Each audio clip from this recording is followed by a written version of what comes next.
finished product niyan. O, diba? Voila! Mukha lang siyang masarap, pero hindi po talaga. Cherries! Siyempre, masarap yan. Ako nagluto niyan. Nasasaktan talaga ang magreklamo. Good day, mga ka-friendship! Nasubukan niyo na bang magluto ng adobo sa cook? Try nga natin. Siyempre, una sa start, tayo ay magigisa na sibuyas at bawang hanggang maging golden heaven na yan siya, cherries. Tapos ilalagay na natin tong manok na sinemi, prito na natin to para medyo crispy pa rin yung ating adobo mamaya. Siyempre, hahalu-haluin lang natin yan para medyo magisa din siya ng very, very light bago natin ilagay yung ating ibang mga ingredients. Siyempre, mauuna na itong ating Coca-Cola. Ay, cherries. Ilalagay nga lang natin to ating Coca-Cola. Huwag naman po sobrang dami kasi yung adobo po na to talagang medyo paiga po ang luto nito. Hindi siya pasabaw. Well, pero nasa inyo na rin naman po kung gusto nyo yung medyo may sabaw. Siyempre, walang kasawa ang halo-halo para mahilo na yung ating chicken dyan. Cherries, pagkatapos nga natin yan, halo-haluin, ilalagay na natin tong ating soy sauce. Siyempre, konting toyo. Yung hindi po galing sa ulo ko. At syempre, lalagyan natin ng Knorr seasoning. Konti lang dapat. Kaso nanginig yung kamay ko. Abay, naparami. Anak naman talaga. And then, lalagyan din natin itong kitsap. Syempre, para medyo sweet.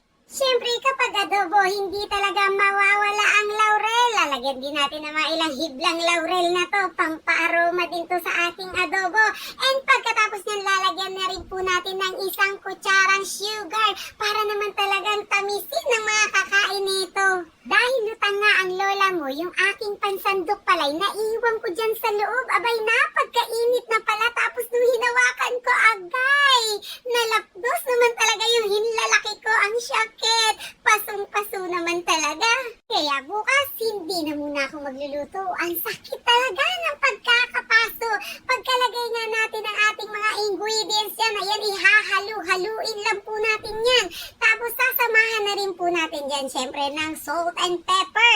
Para naman talaga ang isang kuluan lang po yan. Isi-simmer lang po natin yan hanggang medyo maiga-iga po yung sabaw. At ganito na nga po ang itsura ng finished product niyan. O, diba? Voila! Mukha lang siyang masarap, pero hindi po talaga. Cherries! Siyempre, masarap yan. Ako nagluto niyan. Nasasaktan talaga ang magreklamo.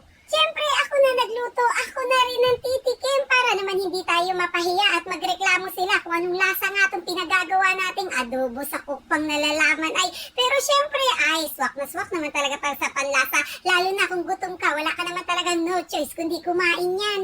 Kaya naman, sa mga nahihirapan mag-isip ng ulam dyan, subukan nyo na rin po to para maiba-iba naman yung panlasa nyo sa adobo. Well, kahit papano, naubos naman yung niluto ko. Gutom lang talaga siguro sila. Ayaw kasi ako pa inumin ni Daddy yun ng Coke, kaya inihalo ko na lang dito sa ulam namin. O, diba? Nakatikim na rin ako ng Coke. Kala ni Daddy yung makakaisa siya sa akin, ha? At yun lang po for today's video. Kaya ano pang inaantay nyo? Mag-adobo sa Coke na rin po kayo. Yun lang po. Bye!